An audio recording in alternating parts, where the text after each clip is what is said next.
ఈరోజు మేమైతే రేపూర్ వెళ్తున్నాం. మా పెద్దమ్మ వాళ్ళ ఇంటికి కూడా వెళ్తున్నాం. ఫస్ట్ అయితే మేము రేపూరు బాబా టెంపుల్ దగ్గర దిగిపోయి మా పెద్దమ్మ వాళ్ళ ఇంటికి వెళ్ళాం. ఈ రేపూర్ సాయిబాబా టెంపుల్ చాలా ఫేమస్ అనమాట. ఇక్కడ 116 అడుగులు సాయిబాబా విగ్రహం ఉంటుంది. సో మీరు ఇప్పటి వరకు విజిట్ చేయకపోతే తప్పకుండా విజిట్ చేయండి. చాలా ప్రశాంతంగా చాలా బాగుంటుంది అనమాట గుడి చూడ్డానికి.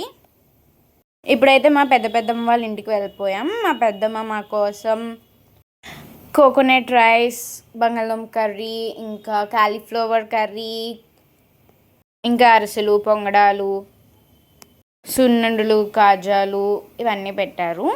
పొద్దున్నుంచి సాయంత్రం వరకు చాలా బాగా ఎంజాయ్ చేసాం అనమాట. చాలా ఫొటోస్ తీసుకున్నాం, చాలా ఎంజాయ్ చేసాం. మా పెద్దమ్మకి 2 కొడుకులు అనమాట, కిషోర్ అన్నయ్య, శ్రీకాంత్ అన్నయ్య. మా కిషోర్ అన్నయ్యకి చిన్న బాబు కూడా ఉన్నాడు. వాడితోనే ఆడుకున్నాం అనమాట మేము పొద్దున్నుంచి సాయంత్రం వరకు. మా పెద్దమ్మ వాళ్ళ ఇంట్లో గోరింటాకు చెట్టు ఉందన్నమాట. నేను మా కజిన్స్ గోరింటాకు పెట్టుకుంటామని మా అన్నయ్య చేతి కోయిపించారు. నేను బాబావారి 116 అడుగుల విగ్రహం అని చెప్పాను కదా, అది మా పెద్దమ్మ వాళ్ళ ఇంటి నుంచి బాగా కనిపిస్తుంది అనమాట.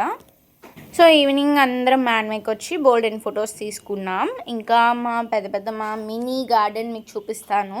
మా పెద్దమ్మ గార్డెన్లో రోజ్మేరీ, చింత చెట్టు, ఇంకా లెమన్ గ్రాస్ ఇలాంటివి చాలా ఉన్నాయన్నమాట. ఇప్పుడైతే మేము బాబా టెంపుల్కి వెళ్ళామన్నమాట. టెంపుల్ అయితే చాలా ఖాళీగా ఉంది, చాలా ప్రశాంతంగా ఉంది, చాలా బాగా దర్శనం జరిగిందనమాట. గుడిలో వీడియోస్, ఫొటోస్ అవి తీయకూడదు అని చెప్పేసి నేను వీడియోస్, ఫొటోస్ ఏం తీయలేదు. కానీ బయట నుంచి చిన్న వీడియో తీశాను, మీకు టెంపుల్ ఎలా ఉంటుందో చూపిద్దామని. మీరు కూడా దర్శనం చేసుకుంటారని చెప్పేసి బయట నుంచి తీసిన ఫోటో ఇక్కడ పెడుతున్నాను, చూడండి.